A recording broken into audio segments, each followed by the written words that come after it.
But God demonstrates his own love towards us in that while we were still sinners, Christ died for us.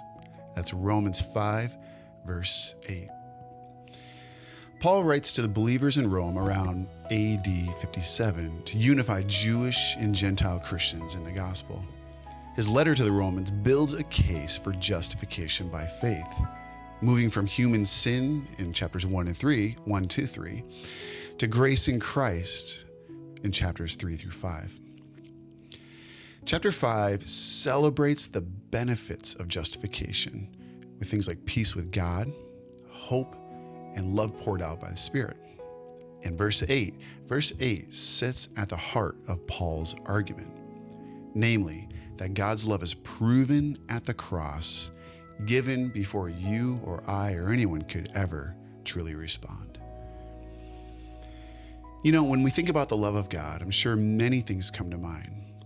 However, one thing God's love is not is a sentiment floating simply above our struggles. No, God's love is a love with sleeves rolled up. It is a love with action. The word, demonstrates means God put his love on display in history. He did it publicly. He did it costly. It was very costly, but it was also undeniable. A couple of observations here. First, this love moves first. Christ died for us while we were still sinners.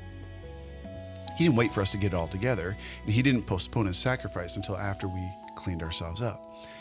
And this truth alone dismantles the lie that we must earn a hearing with God, that we must earn his attention or favor. Now, the point here is that grace begins where we are, not where we wish we were. Second, this love pays in blood. The cross is not God being persuaded to love us. No, it is love taking responsibility for our debt.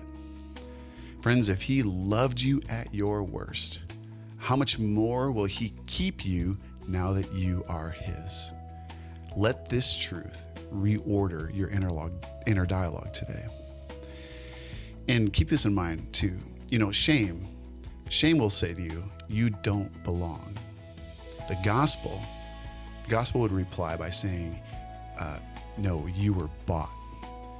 Fear might say to you, God will simply tire of you before too long. But the cross answers this by saying, no, God's love for you is settled. And so today, if your inner dialogue is planting doubts about how God could love you, I want you to simply receive the love that came uninvited and then invite others into that love through patient, self-giving kindness.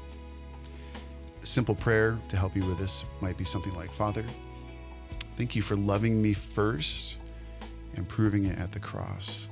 Help me to live today as someone truly loved by you. And if you want to put an action to this verse, something that might help you better understand its truths, then perhaps do one undeserved act of kindness for someone who can't repay you, and whisper Romans 5:8 to yourself as you do.